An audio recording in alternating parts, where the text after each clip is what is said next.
Welcome to the Pacific Northwest edition of America Outdoors Radio. We've got a fast-paced hour of fishing, hunting, and conservation covering the nation and the Northwest, including 13 extra minutes of local content you'll only hear on Seattle's Sports Radio 950 KJR. It's Saturday morning and it's time to talk hunting and fishing. We've got some great local guests for you today to include Nate Treat, the fishing department manager at the Sportsman's Warehouse store in Everett. He'll join us at the bottom of the hour for a Western Washington steelhead fishing report.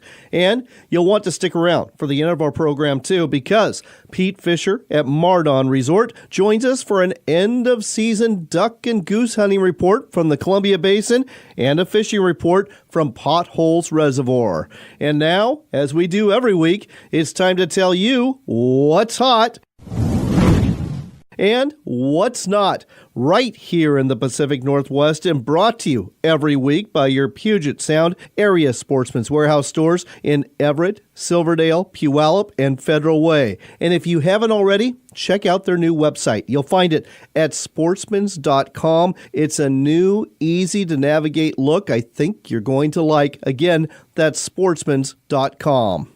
We'll start off telling you today is the final day of a 3-day brant goose hunting season in Skagit, Whatcom, and Clallam counties. This is a restricted season because of relatively low counts in the bays around Skagit and Whatcom counties, some 5,000 birds. On the bright side, the traditional 10-day brant season continues in Pacific County on select dates through next Sunday the 27th. Razor clamming should be hot this weekend through Martin Luther King Day on our southwest Washington beaches, and with the days getting a little longer, you can show up an hour or two before low tide and get some daylight digging in. Low tide tonight is 5:18 p.m. The beach is open. Twin Harbors, Mock Rocks. Tomorrow, low tides at 6:05 p.m. and the beaches open are Twin Harbors, Copalis. And finally, on Monday, low tide is 6:51 p.m. and it's a low one, minus 1.8 feet. What's open? Twin Harbors and Mock Rocks. Have fun. Checking in with NorthwestFisheryReports.com,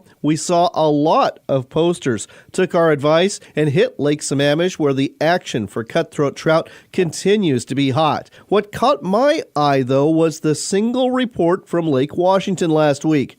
A poster calling himself Mr. Otskoff said he spent several hours trolling for cutthroat south of Mercer Island and only managed to scare up one fish. Looks like the cutties in Lake Washington must be somewhere else, or you can just join the increasing crowds of anglers flocking to Lake Sammamish. Last but not least, the Tacoma RV Show is happening right now and runs through Sunday at the Tacoma Dome if you're in the market for a motorhome or trailer. And I hope you'll drop by our booth at the Washington Sportsman Show later this week at the fairgrounds in Puyallup. We'll be there exhibiting from Wednesday the 23rd through Sunday the 27th, and hope you'll stop by and chat and sign up for a chance to win a $100 gift certificate we're giving away from Max Lure. And with that, you are now in the know about what's hot and what's not right here in the Pacific Northwest.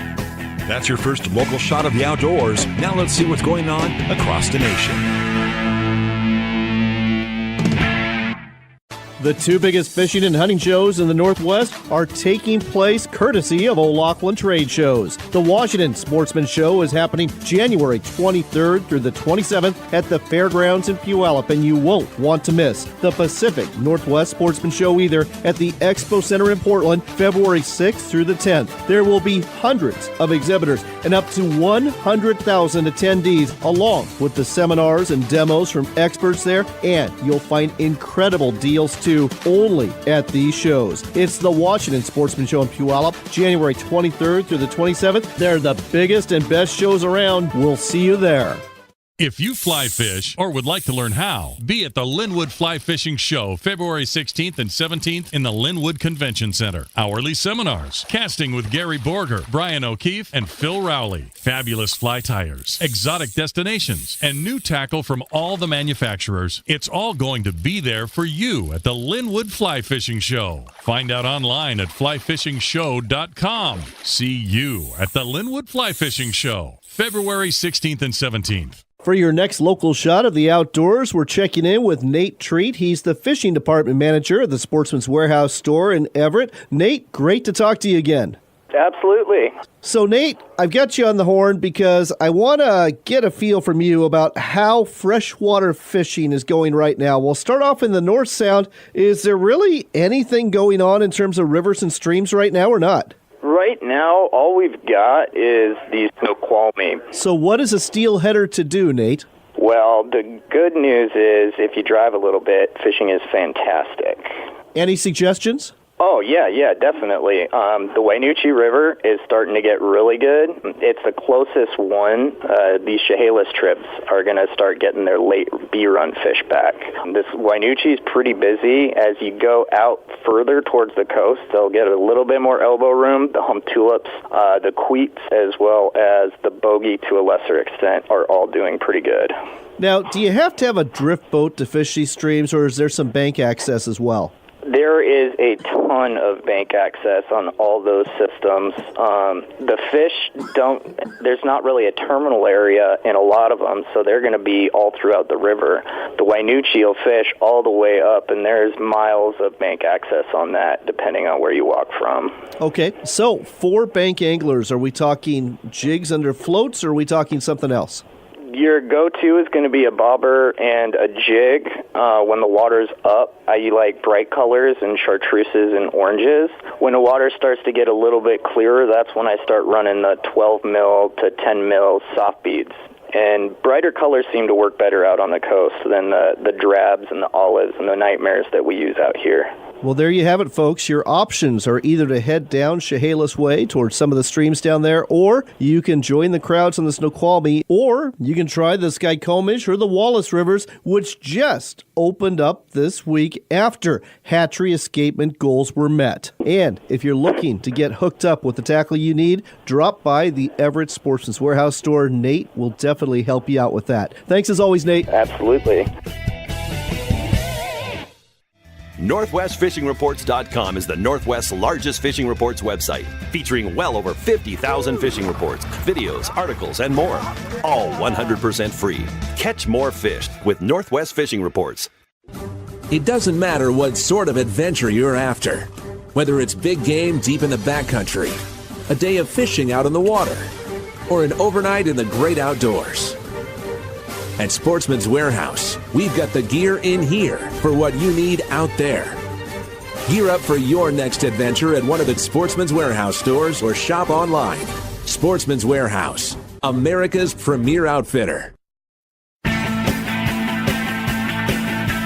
Don't leave yet. We've got one more local shot of fishing and hunting to wrap up the Pacific Northwest edition of America Outdoors Radio. For your next local shot of the outdoors, we're talking to Pete Fischer at MarDon Resort at Eastern Washington's Potholes Reservoir because we are in the final days of our duck and goose hunting season. Pete, great to have you on the show. How has the hunting been? Well, lately the duck has been a little bit unpredictable. We haven't had much weather at all. We don't have anything frozen, so depending on the day, it might be a little tough. You could limit one day and not shoot the next. Just depends. It's hard to get them to, hard to set up to get them to fly how you want them to sometimes, but there are ducks in the area. Now, as for the geese, I've been seeing lots of photos of limits coming out of the basin. Is that holding true around MarDon as well? That is. The hunting this year has been pretty unbelievable. It still is. There are a lot of geese in the area, and it's been very, very good. The water might not be frozen, but that means there's walleye to be caught. How's the fishing been? The walleye has been fairly good. I talked to three guys that hit 20 walleye. They're out blade baiting in about 25 feet. I've heard off the face of the dam, blade baiting and throwing swim baits will get you 4 or 5 fish. So the walleye has been pretty good lately. The water temp is in the mid-30s, mid to upper 30s. And any other fishing we should mention? Along Medicare Beach and Perch Point, there have been some trout being caught, not limits, but good-sized rainbows. And what about those Seep Lakes that are south of the reservoir? Are some of those open or are they frozen? Is there fishing there? Some of them are open. The bigger ones like Soda Lake, it's low, but Soda Lake and Long Lake, they are open, and there have been some walleye and trout coming out of those. So the bottom line is this: plenty of options remain for the month of January for you, and the place to go to, no matter what you decide to do, is MarDon Resort. Their store is well stocked with everything you need, from hunting and fishing supplies to groceries, and if you need a place to stay, there are park cottages, there's hotel rooms, there's RV hookups, all available at MarDon Resort, along with a restaurant and lounge. The website to go to find out more, MarDonResort.com. That's MarDonResort.com. And don't forget to make your reservations now for spring and summer, because those slots are already filling up fast. Thanks, Pete. You bet. Thank you. That's all for this week, but don't worry. We'll do it all again next Saturday morning from 7 to 8, right here on Seattle's Sports Radio 950 KJR. Natural wonders, beaches, and coves, majestic forests, and scenic vistas are waiting for you at the Tillamook Coast. Lace up your hiking boots, grab your camera, and come to Northwest Oregon. Find out more at tillamookcoast.com.